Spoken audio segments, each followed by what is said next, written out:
1 Reis 13, e contém 34 versículos. Por ordem do Senhor, um homem de Deus foi de Judá a Betel, quando Jeroboão estava de pé junto ao altar para queimar incenso. Ele clamou contra o altar, segundo a ordem do Senhor: ó altar, assim diz o Senhor, um filho nascerá na família de Davi e se chamará Josias. Sobre você ele sacrificará os sacerdotes dos altares idólatras que agora queimam incenso aqui, e ossos humanos serão queimados sobre você. Naquele mesmo dia o homem de Deus deu um sinal. Este é o sinal que o Senhor declarou: o altar se fenderá, e as cinzas que estão sobre ele se derramarão. Quando o rei Jeroboão ouviu o que o homem de Deus proclamava contra o altar de Betel, apontou para ele e ordenou: prendam-no. Mas o braço que ele tinha estendido ficou paralisado, e não voltava ao normal. Além disso, o altar se fendeu, e as suas cinzas se derramaram, conforme o sinal dado pelo homem de Deus, por ordem do Senhor. Então o rei disse ao homem de Deus: interceda junto ao Senhor, o seu Deus, e ore por mim para que meu braço se recupere.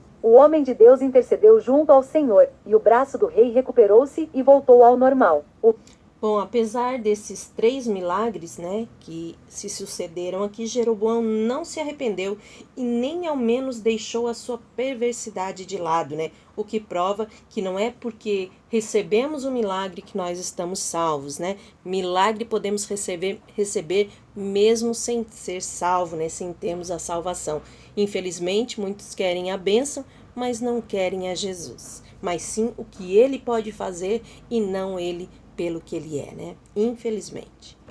O rei disse ao homem de Deus: venha à minha casa e coma algo, e eu o recompensarei. Mas o homem de Deus respondeu ao rei: mesmo que me desse a metade dos seus bens, eu não iria com você, nem comeria nem beberia nada neste lugar, pois recebi estas ordens pela palavra do Senhor: não coma pão, nem beba água, nem volte pelo mesmo caminho por onde veio. Por isso, quando ele voltou, não foi pelo caminho pelo qual tinha vindo a Betel. Ora, havia um certo profeta, já idoso, morando em Betel. Seus filhos lhe contaram tudo o que o homem de Deus havia feito naquele dia e também o que ele dissera ao rei. O pai lhes perguntou: por qual caminho ele foi? E os seus filhos lhe mostraram por onde tinha ido o homem de Deus que viera de Judá. Então disse aos filhos: selem o jumento para mim. E depois de selarem o jumento, ele montou, e cavalgou à procura do homem de Deus, até que o encontrou sentado embaixo da grande árvore. E lhe perguntou: você é o homem de Deus que veio de Judá? Sou, respondeu. Então o profeta lhe disse: venha à minha casa comer alguma coisa. O homem de Deus disse: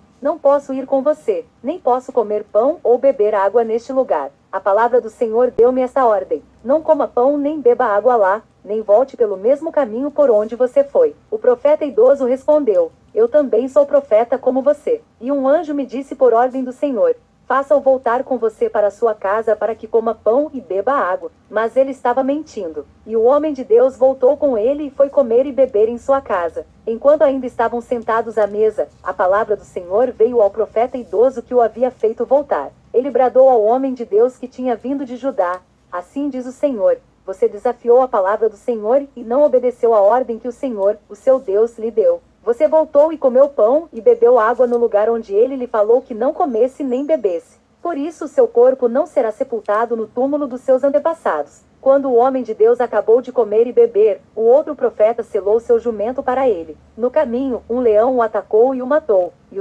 Bom, né? Então aqui nós vimos que animais selvagens podem obedecer, né? Infelizmente, os animais, eles não só podem, como eles obedecem ao Senhor, né? Muito mais do que os seres humanos, infelizmente. Nós vemos aí várias passagens, né, que falam sobre isso. Nós vemos aí Noé, quando fez a arca, né, os animais que vieram até ele, não foi ele que foi até os animais, obedecendo à voz do Senhor.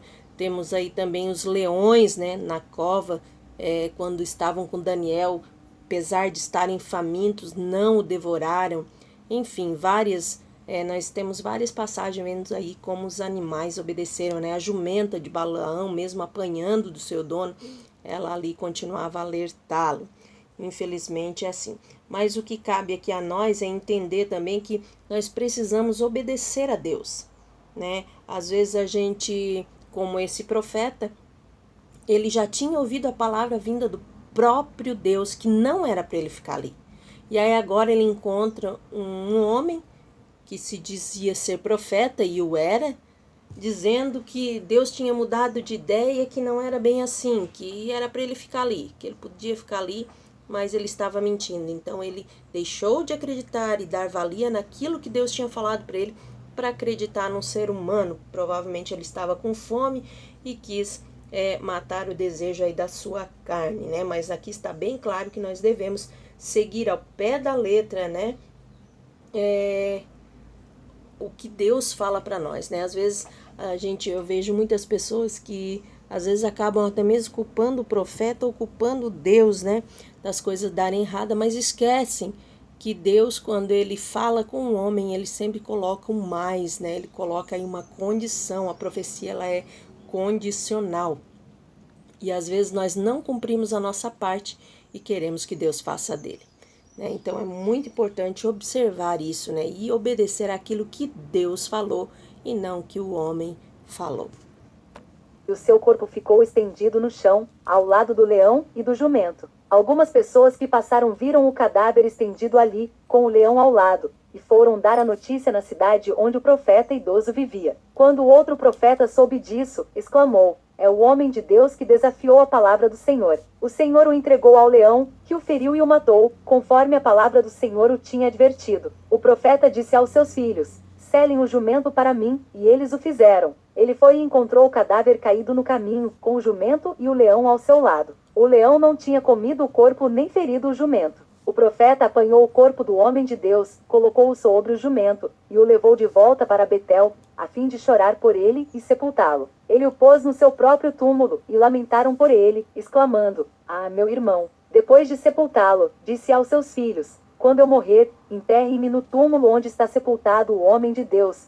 Ponham os meus ossos ao lado dos ossos dele. Pois a mensagem que declarou por ordem do Senhor contra o altar de Betel, e contra todos os altares idólatras das cidades de Samaria certamente se cumprirá. Mesmo depois disso, Jeroboão não mudou o seu mau procedimento, mas continuou a nomear dentre o povo sacerdotes para os altares idólatras. Ele consagrava para esses altares todo aquele que quisesse tornar-se sacerdote. Esse foi o pecado da família de Jeroboão, que levou à sua queda e à sua eliminação da face da terra.